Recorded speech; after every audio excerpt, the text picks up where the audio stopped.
What's up, tribe? How you guys doing? Go ahead and hit that subscribe button. I hope you like this video. This is your review for the Real Housewives of New York, season 14, episode 9. So listen, we are still in Anguilla, and the ladies go out to dinner. And while the ladies are at dinner, once again, we have to discuss Brynn and Aaron and this "you flirted with my husband" situation. Now listen, I do feel like Brynn was out of line. And Uba actually speaks up and defends it and says, listen, y'all are acting like y'all wouldn't care, but as a married woman, Brynn, you went too far and you said too much, and I don't think anybody in here would not care, right? So Brynn ends up apologizing, and then she says to Aaron, "Don't you think you should apologize?" And Aaron was like, "Apologize for what?" And she was like, "Because you know me, and for you to say that I would flirt with a married man." And Aaron is like, "Girl, but you were flirting with my, like, what am I supposed to be apologizing for?" So they end up going back and forth, forwards and backwards and forwards, to the point where Sai is like, "I am over it. Can we stop? Because why are we continuously going back and forth? It's the same information." And at this point, just apologize and let's move on, right?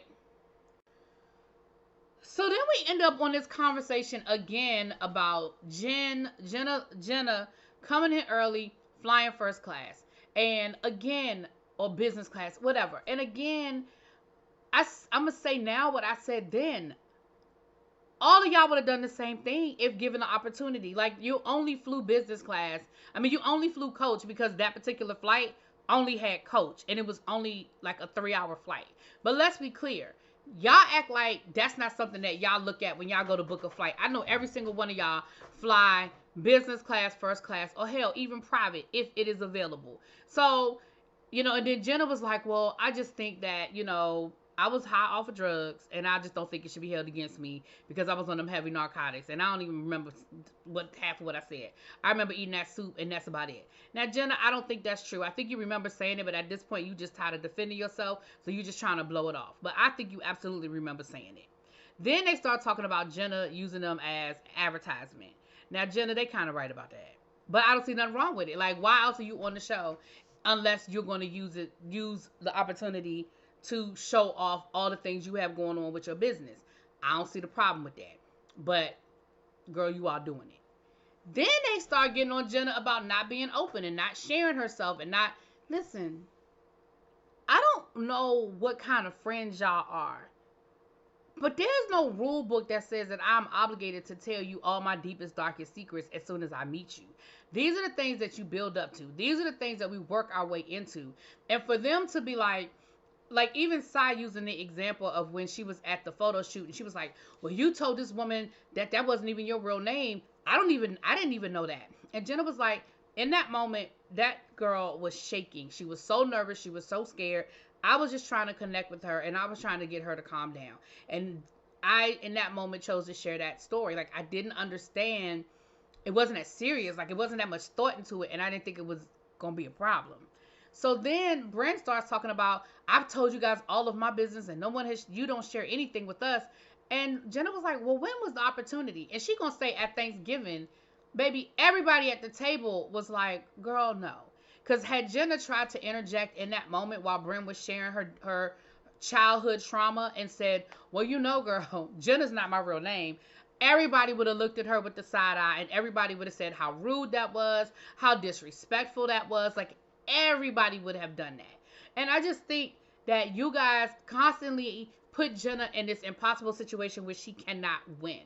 And yes, I do like Jenna, so maybe I'm a little biased about it. But I feel like I would say that if that was any of them. Like, people choose to share their stories when they choose to share their stories. But here's a little secret. When Jenna does tell you her truth, then y'all don't want to believe her. Jenna told you guys because of her genetic disease that she flew in 2 days early so she could tan without feeling pressured, without feeling like she had to live up to this beauty standard that all of you guys take for granted.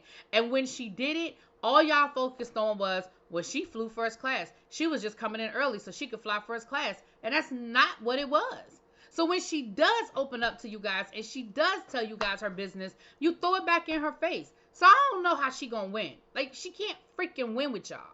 So We go back to the room, blah, blah, blah. Everybody goes back and we go to sleep. We wake up the next morning.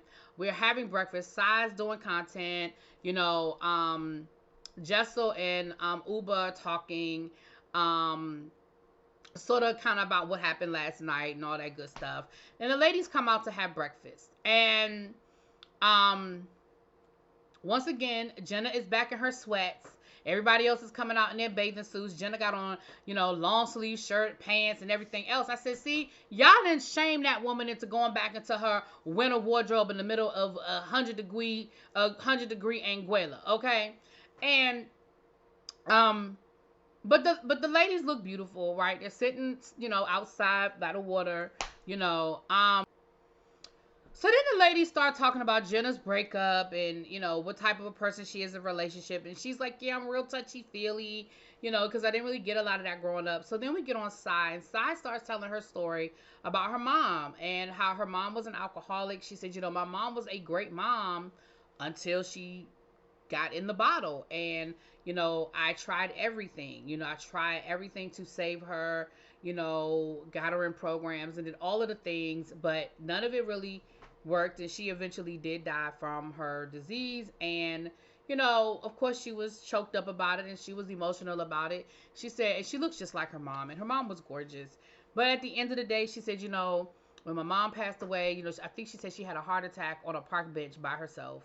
And they had her on tubes, and she said, you know, so she had to make the decision.